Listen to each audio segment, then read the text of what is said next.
বিশ্রাম করন্তি জগতে উড়ে আমার বালা তেরে ঝুলনা বন্ধ তোমার তেরে ঝুলনা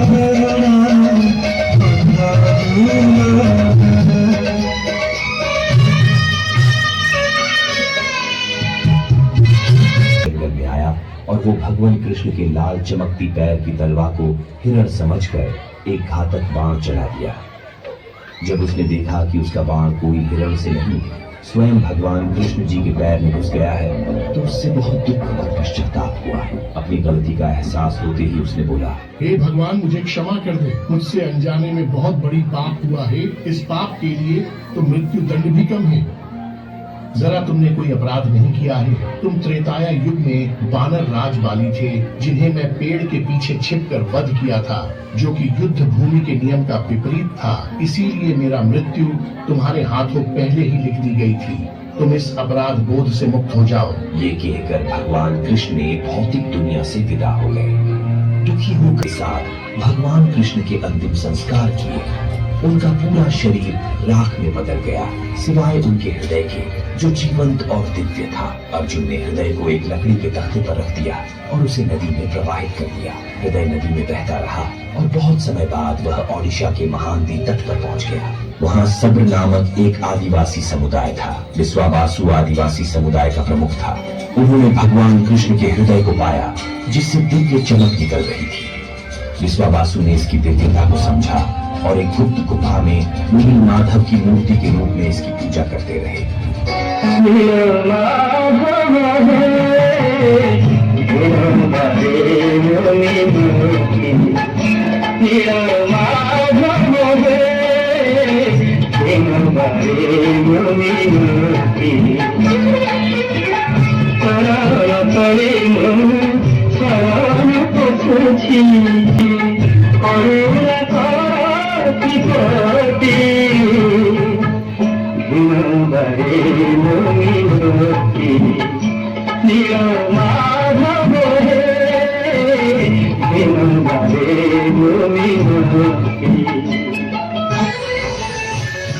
आदिवासी समुदाय के अलावा किसी को इसकी जानकारी नहीं थी।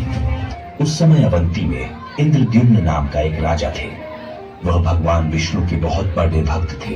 हमेशा दिव्य देवता के एक झलक पाने के लिए उत्सुक रहते थे।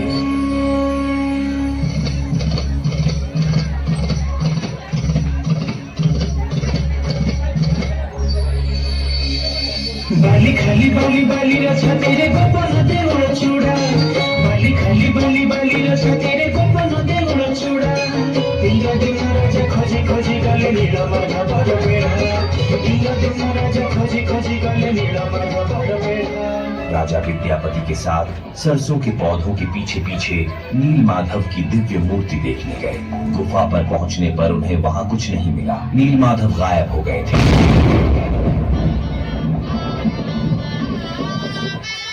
नहीं दे पाऊंगा। तुम पुलिस सागर तट के पास जाओ। एक दारू तैरता हुआ आएगा। मैं एक बहुत बड़े सुगंधित लाल रंग के लकड़ी के लट्ठे के रूप में प्रकट होऊंगा। उस लकड़ी के लट्ठे में सर्वत्र शंख, चक्र, गदा और पद्म के चिन्ह दिखाई देंगे। उस लट्ठे को बाहर लाओ और उससे 3 मूर्ति बनाओ। तब तुम मेरी आराधना कर सकोगे।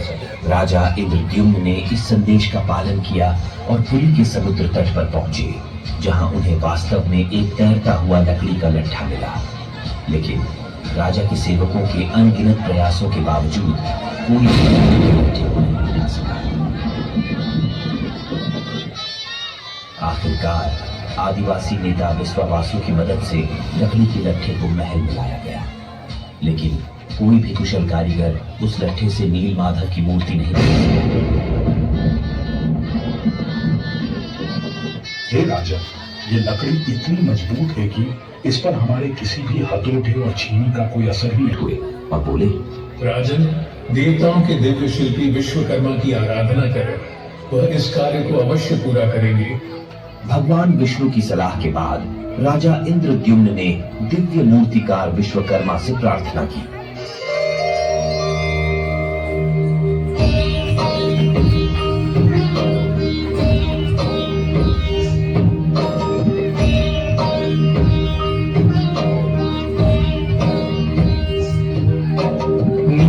निराकार निर्विकल्प मनोहर निरामयो निजानंद निर्विघ्नाय नमो नमः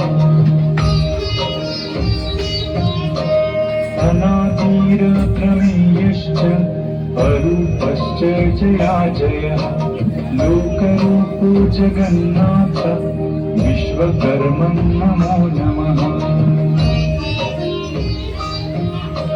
तभी एक बूढ़े बढ़ई के रूप में विश्वकर्मा प्रकट हुए और उन्होंने राजा इंद्रद्युम्न से कहा, हे राजन, मैंने सुना है कि आप एक मूर्ति बनाने की प्रयास कर रहे हो। हाँ शिल्पी, सही सुने हो। क्या आप ये करने में सक्षम हो? मैं उस लकड़ी के लट्ठे से मूर्ति अवश्य तैयार कर दूंगा, लेकिन मेरी कुछ शर्तें हैं। हे शिल्पी, बताएं आपकी क्या शर्तें हैं?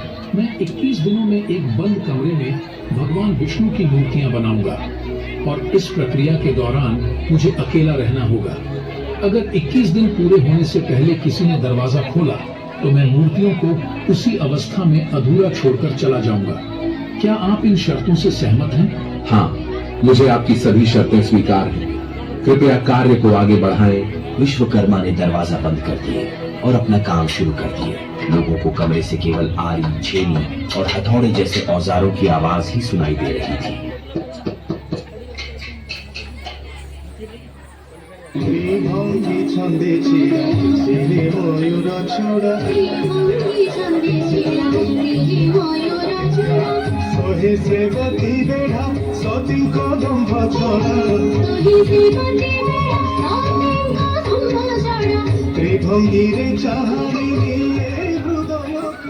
पंद्रह दिनों के बाद जब कोई आवाज नहीं सुनाई दी तो रानी गुंडिचा चिंतित हो गए और राजा इंद्रद्युम्न से बोले, महाराज, मैंने उस कमरे से कोई आवाज नहीं सुनी है। शायद बूढ़ा बढ़ई भूख से मर गया है।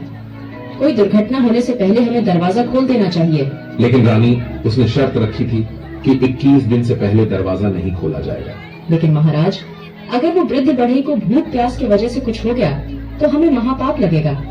हमें अवश्य दरवाजा खोल देना चाहिए। रानी गुंडिचा ने दरवाजा खोलने की जिद की। अंत में दरवाजा खोला गया, जिससे पता चला कि बूढ़े बढ़ई के रूप में भगवान विश्वकर्मा 3 अधूरी मूर्तियों को छोड़कर गायब हो गए। राजा इंद्रद्युम्न को विश्वकर्मा की बात न मानने और शर्त तोड़ने पर बड़ा दुख हुआ, इसलिए भगवान जगन्नाथ के हाथ और पैर अधूरे हैं।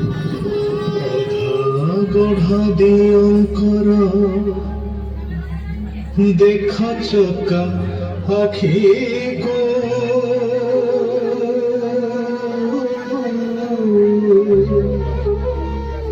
अधा चंद अधर रे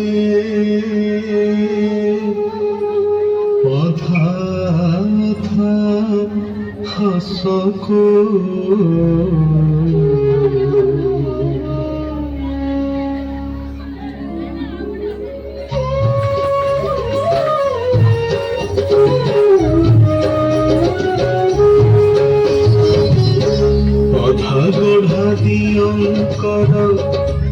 देखा चका आखी को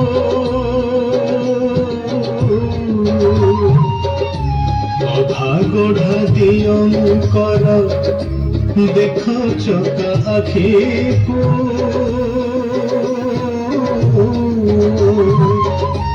अधा चंद अधर रे अधा अधा हसको अधा अधा हसको भजवन पूर्णा ब्रह्मा दारु ब्रह्मा भजवन पूर्णा ब्रह्मा दारु ब्रह्मा।